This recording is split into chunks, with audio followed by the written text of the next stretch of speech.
Menimcha yaxshi.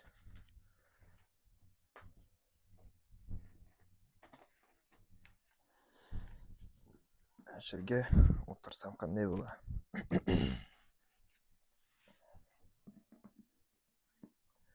Hammaga salom. Yaxshi niyat bilan bir loyiha boshladik. Birga o'qiymiz degan. 30 ta video tayyorlayman bir oy ichida. Balkim 1,5 oydadir, bilmadim. Haftani seshanba kuni.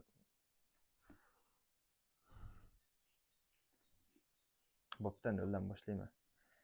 Yangiman, birinchi video. Bunaqa kamera qarshisida o'tirib gapirishim. Book blogerman, bo'laman, ya'ni gaplarda adashyapman, xijolat bo'lyapman. Keyin 3-chi, 4-chi, balkim 10-chi videoda yaxshi bo'lib ketishi mumkin. Kamchiliklar bo'lsa, sekin-sekin to'g'rilayman. Mabodo uzoqqa yoziladigan bo'lsa, albatta to'g'rilayman kamchilikni. Xo'p, maqsad nima? Nimaga o'tiribmiz? Nimaga siz meni ko'ryapsiz? Kitob o'qib beraman. Birga o'qiymiz degan loyiha. Haftani juft kunlari video chiqadi. Bittadan hikoya o'qiymiz. Hikoyani juda ham qiziq joylari bo'ladigan bo'lsa, fikr bildirib ketaman. Shunaqa gap. Tanlangani 20-asr o'zbek hikoyasi antologiyasi degan kitob. Bir institutda o'qiydigan tanishimdan olganman. Fikrdosh desam ham bo'ladi. O'zimda avval bor edi, keyin ayrim sabablarga ko'ra yo'q bo'ldi. Keyin izlab topdim, o'shanda bor ekan. Shuni ham bo'lishmoqchiman siz bilan.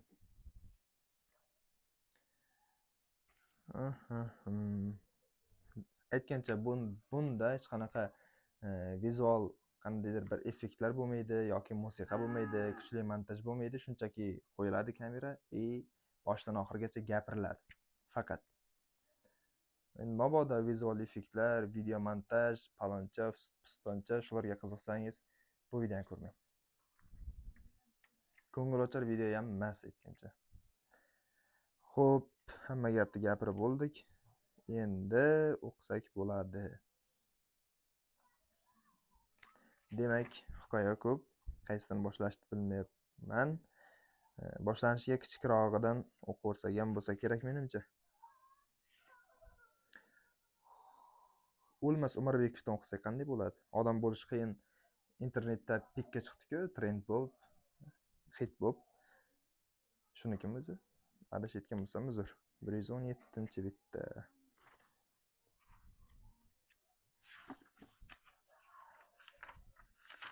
Men aqlli emasman, aqlli ko'rmayman ham. Shunchaki fikrlashib, shu video olish orqali o'zimni o'stirmoqchiman. Kimdir doimiy kuzatadigan bo'lsa, u ham o'ssa kerak menimcha. Qozonga yaqin yursang qorasi yo'q deydi-ku. O'lmas Umarbekovning Charos hikoyasini o'qiymiz. Hikoya o'zi 3 bit. O'lmas Umarbekov haqida qisqacha ma'lumot aytib o'tib ketsak, balkim foydali bo'lar. O'lmas Umarbekov 34-yili 25-yanvarda Toshkent shahrida tug'ilgan. O'zbekiston xalq yozuvchisi, O'zbekistonda xizmat ko'rsatgan san'at arbobi. O'rta Osiyo universitetining filologiya fakultetini tugatgan. Ilk kitobi hikoyalar. Xatingni kutaman, yurak so'zlari, Bobo yong'oq, yulduzlar, menga ishonmaysanmi, hayot abadiy, Charos, ko'prik, bolgar qo'shiqlari, oltin yaproqlar, qiyomat qarz. Shu hikoya asosida sahna asari ham bor. Yer yonganda kabi hikoya to'plamlari nashr etilgan. U odam bo'lish qiyin, Fotima va Zuhra romanlari hamda Sevgim sevgilim, kimning tashvishi yo'q, Urush farzandi, Yoz yomg'iri, Oq qaldirg'och singari qissalar muallifi. Men bilmaganlarim ham juda ko'p ekan. Bir qancha dramalar ham yozgan. Oqarsuvlar, Tuhmat, Oqsoqol, O'zing uchun o'l yetim va boshqalar. Qizimga maktublar, Mangu hayot bo'sag'asida deb nomlangan publitsistik asar ham bor. O'lmas Umarbekov 94-yil 10-noyabrda Toshkentda vafot etgan. Hikoyani o'qishni boshlaymiz. Nihoyat. Tashqaridagi shovqinga e'tibor bermaymiz. Uyda olyapman chunki. Charos. Erta tong. Endigina ko'tarilgan oftobning iliq nurlari derazalarga tushib, uylarni yorita boshlagan edi. Ishga vaqtliroq borish, to'g'rirog'i oltin kuz havosidan to'yib nafas olish ishtiyoqida uydan chiqdim. Biroz etni junjitadigan shabada esardi. Kechasi yomg'ir yog'ib o'tdi shekilli, asfalt yo'lak nam. Muyulishdan o'tib katta ko'chaga chiqqanimda Ko'k darvoza oldida turgan bir bolaga ko'zim tushib qoldi. Oyog'ida dadasiniki bo'lsa kerak katta kalish. Bir tomoniga qiyshayib, ko'zlariga tushib turgan qalpoq ham o'ziniki emas. Yaqinroq bordim. Bola ko'zlarini ko'chaga tikkancha ishtaha bilan qars-qurs qilib alla narsa yerdi. Havasim kelib ketdi. "Nima yeyapsan oshna?" deb yoniga yaqinlashdim. "Uzum", dedi bola qalpoq ostidan ko'zlarini menga tikib. Keyin qo'ynidan bir nima oldi. Bo'yi yetilib turgan katta bir bosh qora charos edi. "Oling." U shunday dedi-da, og'zini katta ochib iljaydi. Sovuqdanmi yo uzumning rangidanmi lablari ko'm-ko'k ko'karib ketgan edi. "Oling", dedi bola yana. Lekin o'zi javobimni kutmasdan bir g'ujum uzumni og'ziga tashladi-yu, bir-ikki qarsillatib yutib yubordi. Yo'lga tushdim. Ammo yo'lning yarmiga yetganimda bolaning qo'lidagi charosdan, shunaqa yetilgan tim qora charosdan biram yegim kelib ketdi. Qani endi bir boshi bo'lsa-yu, xuddi shu boladek kars-kurs suvini sachratib yesang. Bolani kiyinib turgani zo'r. Fikr endi.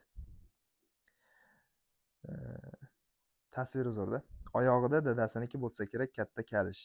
Bir tomoniga qiyshayib, ko'zlariga tushib turgan qalpoq ham o'ziniki emas. Va bola uzum yeyapti ishtaha bilan. Bilmam endi meni bu jumlada ko'zimga shu uyida bor narsadan qorin to'yg'izyapti, ya'ni ishtaha bilan yeyapti. Och bolakay kelyapti. Moliyaviy ahvoli unchalik yaxshi emas. Kambag'al deb o'ylayapman. Nega? Negaki shu oyog'iga kiygan kalish ham, do'ppi ham o'ziniki emas, dadasiniki. Bu bolalar o'ynab ham kiyib ketishi mumkin yoki kiyib yurishi mumkin, lekin bu vaqtda emas. Tem bo'li ko'chaga chiqmaydi deydi. Davom etamiz. Bolaligimizda ko'pincha shunday qilardik. Bizning qishloq bog' qishloq edi. Katta bog' deb bekorga atashmagan. Qishloqning orqa tomonida es bilaman katta uzumzor bor edi. Atrofi pastak paxsa devor bilan o'ralgan bu uzumzorning yuz xil rangdagi uzumlari hammaning havasini keltirar, o'tgan ham, ketgan ham so'q bilan qaramay iloji yo'q. Biz bolalar uchun esa uzumzor sirli bir dunyo. Hammamizning uyimizda Husaynimi, buvakimi yo boshqa xil uzum istalgancha bo'lsa ham, shu bog'dagi uzumlardan ko'zimizni uzolmasdik. Hammanikida uzumdan ko'p barg bo'lsa, bu bog'ning ishkomlarida barg deyarli yo'q edi. Po'sti shilingan, oppoq tol poyalariga oq, qizil, sariq, qora marjonlar go'yo g'uj-g'uj qilib osib qo'yilgandek. Bir kuni o'qishdan qaytayotib bolalardan 5-6 ta sho'xrog'imiz bir joyga yig'ildikda o'g'irlik qilishga qaror qildik. Kitob daftarlarini kichik bolalardan berib yuborib, poylay boshladik. Ko'chada hech kim qolmadi. Hamma yoq jimjit. Sekin devorga yaqinlashdikda bitta-bitta boqqa tushdik. Uzum. Og'zimiz ochilib qoldi. Bir chekkadan uzib ketaverdik. Bir qo'l bilan yulib qo'ynimizga solamiz, bir qo'l bilan og'zimizga. Bir pasda qo'ynimiz to'lib ketdi. Kimdir cho'ntaklariga, do'ppisiga ham solib oldi. Endi ketamiz deb turgan edik, uzoqdan "Ho-hoy, kim bor?" degan ovoz eshitib qoldik. Sheriklarim tirara tupuriga olib qochib qolishdi. Men bo'lsam o'zimni ko'p yeb qo'yganimdanmi yo qattiq qo'rqib ketganimdanmi qimirlolmay qoldim. Nima qilishimni bilmay ko'zimni chirt yumdim-da, joyimda turaverdim. Qancha turdim bilmayman. Ko'zimni ochsam, ro'paramda qizil etik, oq yaktak kiyib, ustidan ko'k qiyiqni bog'lab olgan baland bo'yli bir chol jilmayib turibdi. Qaltirab ketdim. "Qo'rqma bolam", dedi u mayin tovush bilan. "Uzum kerak ekan aytmaysanmi? O'zim uzib berardim." Bunday muomalani men sira kutmagandim, yig'lab yubordim. Ko'zimdan oqqan yoshni artish uchun qo'limni ko'targan edim. Ko'ylagim ishtinbog'imdan chiqib ketib, qo'ynimdagi uzum yer bilan bitta bo'ldi. Ammo chol e'tibor bermadi. Ko'rgan bo'lsa ham o'zini ko'rmaganlikka solib meni yupata boshladi. "Yig'lama, nega yig'laysan, tentak?" dedi u boshimni silab. "Bir bosh olibsanlar, 2 bosh olibsanlar, nima bo'pti? Kamayib qoladimi? Qara bu uzumlarni. Qancha axir? Hammaga yetadi. Qani bu yoqqa yur." Chol qo'limdan ushlab yetaklab ketdi. Bog'ning o'rtasidagi ishkomga kirdim. Ishkom to'la yong'oqdek keladigan qora charos edi. "Tuzukmi?" dedi chol menga qarab va kulib qo'ydi. Ko'kragiga tushib turgan qalin oppoq soqoli silkinib ketdi. "Tuzuk bo'lsa shundan uzib beraman." U qiyig'iga osib qo'ygan pichog'ini qinidan sug'urib uzum uza boshladi. Birpasda ektagining ikkala bari to'lib ketdi. "Mana bolam, ol. O'rtoqlaringga ham olib bor." Men apil-tapil uzumni qo'ynimga solib ko'chaga yugurdim. Rahmat aytish ham esimdan chiqibdi. Eshik tagiga yetganimda orqamga bir qarab qo'ydim. Chol menga tikilganicha jilmayib turardi. Shu deyarli har kuni boqqa charos yegani kirib turadigan bo'lib qoldim. Ammo bu uzoqqa bormadi, shaharga ko'chib ketdik. Afsus. Mana shundan beri qancha yil o'tib ketdi. Oradan 2-3 kun o'tmay katta boqqa qarab yo'l oldim. Eski qishloq ancha o'zgarib ketibdi. Anhor yoqalab qishloqning orqa tomoniga o'tdim-u sevinib ketdim. Uzumzor o'sha qadim uzumzor avvalgiday yashnab turardi. Devor ham o'sha devor, faqat tekis qilib suvab qo'yilibdi. Tagiga 3-4 ta bola yong'oq o'ynab o'tiribdi. Tagida. Boqqa qaradim. Yuz xil rangdagi uzumlar oppoq tol poyalariga atayin terib qo'yilgandek g'uj-g'uj. Oshna, dedim bolalardan bittasini chaqirib. Menga qara, bu uzumchi ota shu yerdamikanlar hozir, bilmaysanmi? Bola g'alati nazar bilan qaradi-da, do'q aralash so'radi. Siz kimlari bo'lasiz? Hech kimlari, o'zim shunday ko'ray deb keldim. Uzumchi buvam yo'qlar, bultur o'lganlar. Seskanib ketdim. Butun vujudimni titroq bosdi. Menga hayron bo'lib tikilib qolgan bolalarga e'tibor bermay sekin orqamga qayta boshladim. Lekin yurolmadim. To'xtab qoldim. Qancha turdim bilmayman, bir mahal orqamdan "Qani hoy bolalar, bolalarov" degan ovoz eshitildi. Shartta uzumzor tomonga o'girildim. Devorning orqasida oppoq yaktagining etagiga to'latib uzum solib olgan bir yigit jilmayib turardi. Men to o'zimni o'nglab etak olgunimcha bolalar etakni bo'shatishdi. Yigit uzumzor ichida g'oyib bo'ldi. Kim bu? So'radim haligi boladan boqqa ishora qilib. Uzumchi buvamning o'g'illari. Yuragim o'ynab ketdi. Bog' tomonga yugurdim. Devorga yetganimda chaqirmoqchi bo'lib og'iz juftladim-u, lekin darrov aynidim. Oyog'iga qizil etak, yaktak ustidan ko'k qiyiq bog'lab olgan baland bo'yli yigit ishkomlar orasida bitta-bitta qadam tashlab borardi. Unga tikilar ekanman, yoshligimning shirin xotirasi. Uzumchi boboni ko'rgandek bo'lib ketdi. Degan bir ajoyib hikoya. Zo'r hikoya, a?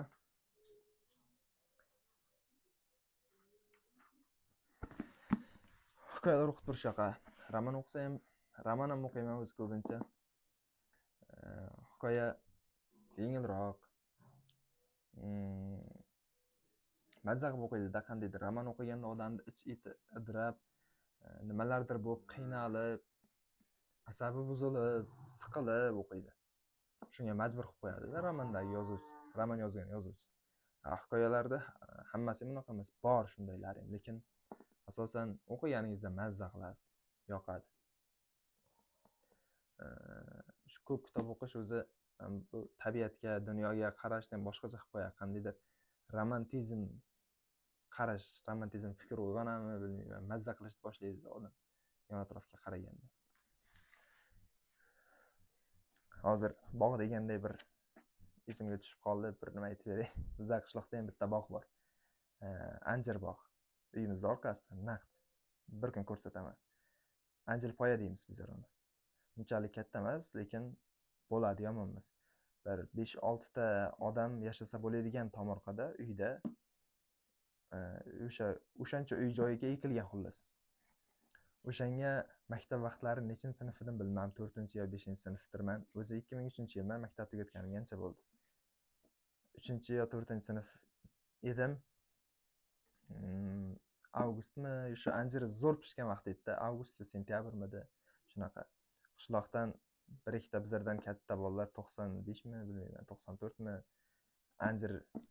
anjir o'g'irlagani keldi. O'g'irladi-da, o'g'irlab shu yeb, boyagi kitobdagidek kistalariga solib, lekin katta bolalar ular maktab tugatyaptimi, shunaqa. Balkim tugatgandir. O'g'irlab kistalariga solib, endi ketmoqchi bo'ladigan joyida kelib qoldi egasi. U ham yoshi katta kishi. U videoni olishda bu esimda emas edi, umuman aytmoqchi ham emasdim, shunchaki bog' to'g'ri kelgani uchun aytib beryapman, esimga kelgani uchun. Kelib qoldi, keyin beozor bo'ldi. Bu kitoblarda balkim shunaqa bo'lar. O'zim shu nimadir o'g'irlaydigan bo'lsa, "Ke, bolam" deb turing, qo'rqib ketdingmi deb uzum berar, nimadir berar, lekin hayotda janchalik emas. Boyagini bolalarida 3-4 ta edi, shu strilar rostdan ham qochib ketdi. Bir kishi qochib shu anjir bog' bo'lsa, mana shu bog'ning yonidan yo'l o'tgan, yo'lning bu yog'i poliya. Poliyada paxta ekilgan, g'o'zapoya, yaxshigina o'sib chiqqan, baland edi. O'sha bola nariyoqdan uzoqroqdan bobo ekish kelyapti. Bobo ekish emas, yoshi katta kishi kelyapti. Uni ko'rdida qochib yo'ldan o'tib, g'o'zapoyani orasiga yugurib bordi, kirib oldida, shutush o'tirdida. Boyagi ko'rib o'tirdi-da endi egasi. Keldida, boyagidan chaqirdi kema. Borsam hozir yomon bo'ladi dedi ham kema. Turmayapti joydan. Ko'rma deb o'ylagandir balki, bilmadim. Borib qulog'idan ishlab olib keldi, sudrab, ko'tarib bir bolalar qilib yo'lga olib chiqdi. Bizlar bormiz, yosh bolalar juda ham ko'p urdi boyagini. Ha. Ajoyib urdi. Zo'r urdi.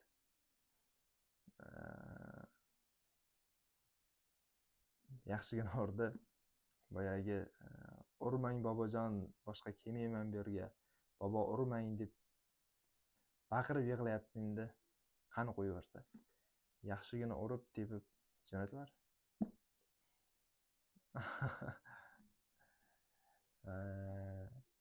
Men qaysidir tarafda olmayman, masalan, bog'da egasi yoki buni so'rasa beraydi. Bog'da egasidan kelib so'rasa beraydi. Ular ham ko'rnamaklik qilib juda ko'p oldi. Isrof qilib, o'ynab, baqirib, bir nimalar qildi. Yetmaganiga kelmadi. Yetmaganiga o'sha bog'da orqasidan tirikchilik qila oldi. Ortiqcha emas. Ya'ni hayot shu bilan o'tyapti. Endi buni bu kitoblardagiday bolalarga ilinib, berib, etagida olib chiqib berolmaydi-da, menimcha. Ikkinchi tomondan bola yegisi kelgan. Endi bola emas-da, lekin bu yoshi katta-da. O'g'irlamasin-da, xullas. To'g'ri qilgan tog'a. O'g'irlamasin, so'rab olib bersin. O'g'irlik yomon. Shunaqa gaplar. Hammaga omad, sog' bo'lasiz. Bilmayman nechta odam ko'rar, balkim 5 ta ko'rar, balkim 10 ta odam ko'rar videoni. Muhimi, like 10 ta bo'ladigan bo'lsa, keyingi video ham chiqadi. Yaxshiroq emas, hamma hikoya ajoyib. Yana bir hikoya o'qiymiz. Kimdir oxirigacha sabr bilan ko'rgan bo'lsa, rahmat. Salomat bo'lingizlar. Shunaqa gaplar.